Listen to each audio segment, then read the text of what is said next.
The Money Pit Suzuki is finished. It's done and dusted. I'm out of it. I'm out of money on the project. I've had enough. Would I do it again? Not without looking first. That was probably the biggest mistake on this particular project. I'm happy with the end result. The bike looks good. It looks fantastic. It runs. I mean, a lot of the bikes you see on Marketplace don't run. This one does. It's got a brand new frame, a lot of brand new parts, fully cleaned and detailed. So I think that's a plus.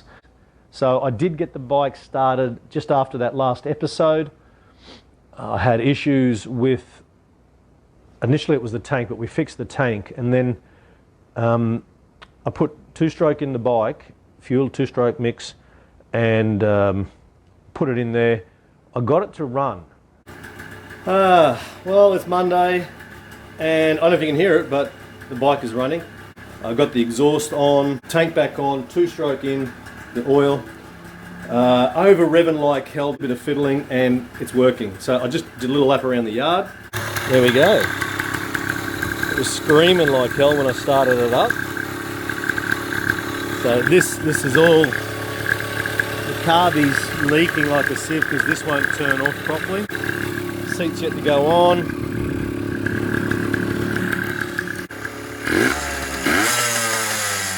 There we go.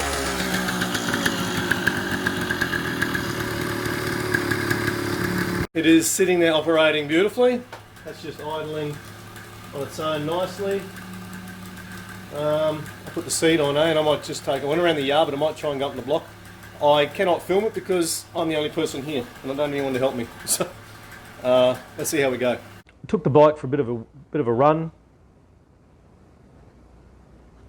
I adjusted all the, so it over revved. So when I started it, after I fixed the tank leaking and after I fixed the tap, started the bike up the next morning, and it was really idling really high again. So I quickly got onto the idle screw. The idle screw had just been turned up too much. So I got it down to a reasonable idle level, and then I was listening to how it revved, and made some adjustments with the air-fuel mixture.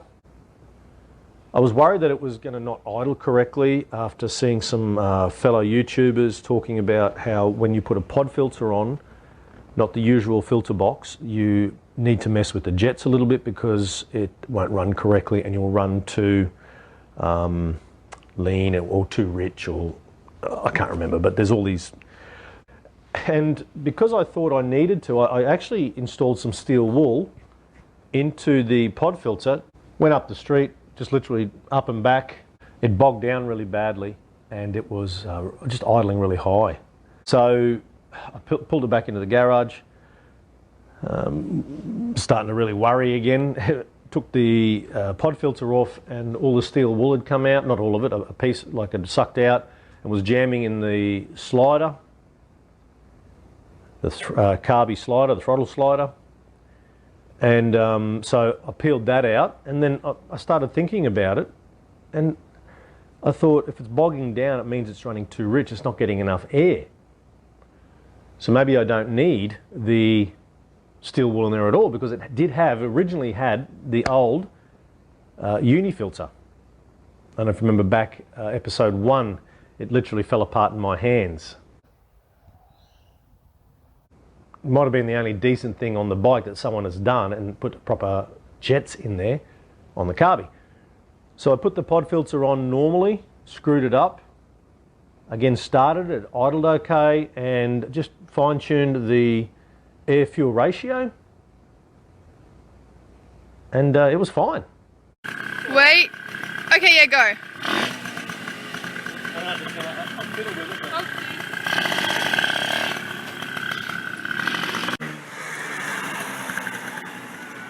Realising I was short of footage, I came down here the other day and just did a little bit to get you all up to date, cranked it over and did a couple of little silly laps out the front yard. How about we fire it up, eh? What do you reckon? Let's give it a go. So you can see the forks are nice and strong now. Thing just looks sexy, doesn't it? Alright, so we're in neutral. Let's turn the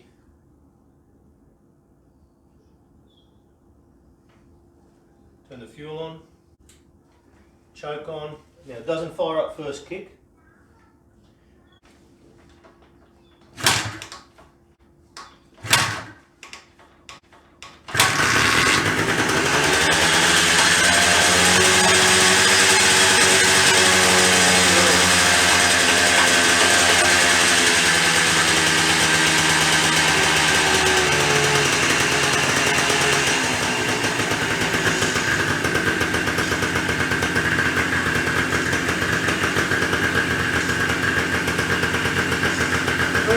Cold start.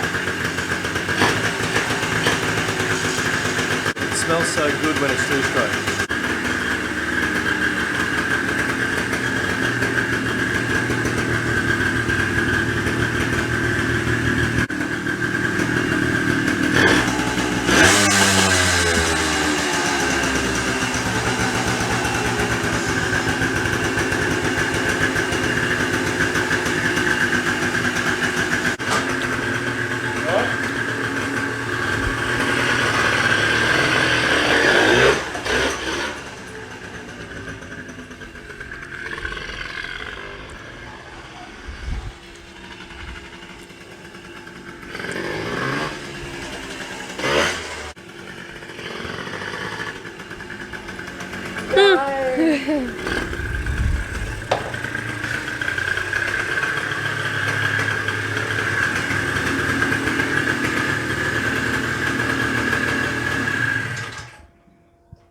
It does work. Would I do this again on a bike? Yes, I would do a bike again, but maybe not rush into it. I had some cash come to me, and I thought I don't want to just spend it. I want to make this cash grow. So I'd been watching some motorbike YouTube videos. Shout out to SRK Cycles and Bikes and Beards. Love that show. I wouldn't change the learning experience that it gave me. I enjoyed it. There were points there where I was really worried. I didn't know what the hell I was doing. But I sucked it up and went ahead and did it. The frame really worried me. We got over that by purchasing another frame. Yes, it went further into the budget, but the amount of time I would have spent patching that old frame up and it wouldn't have worked properly. Lots of inquiry. No one's even come and look at the bike, to be honest. I actually love the bike. I really do, and I have fun when I jump on it. I whip around the yard. It's old school. Just look at it, rat roddy looking. The revving, the two-stroke. I love it. Learn. That's what you do. You live and you learn. I won't take back the learning experience. I enjoyed the learning experience that came with it. All up, $500 was the purchase price of the motorbike. Quickly, we spent $100 on the frame, $140 on the tyres, head gaskets, sprockets, paint, all the other little bits and pieces, pod filter, degreaser, maybe $350, $1,250 roughly, something like that. Tried to sell it for that. People aren't interested at that price. I hope you enjoyed the build series on our little old Suzuki. It was certainly a steep learning curve. I'm learning to use equipment, microphones, gimbals and editing. I've never done this before, not the modern way. I come from, when I edited, it was the 80s. So this is just, it is easier, but working through it all, plus trying to do normal work for my job, it's just busy. Will you stop going in and out? You're wound up, aren't you? If you like what you see, there's more to come. We've already got another project's already been done. So it's not a bike this time. It's a pretty cool little car. If you want to see that, subscribe. Go follow us at Instagram at Flip My Ride. Daily updates there. I go to the auctions quite a bit, so you can get to see some footage of me walking around the auctions looking at all the really cool cars. There's a lot there. And it's actually sad to see what people do to vehicles. And that's why I love doing this too. I love rescuing them. So subscribe and catch us again next time on Flip My Ride. See ya. I don't know, puppy. You're in a hypo, aren't you? Dog's crazy. Watch out.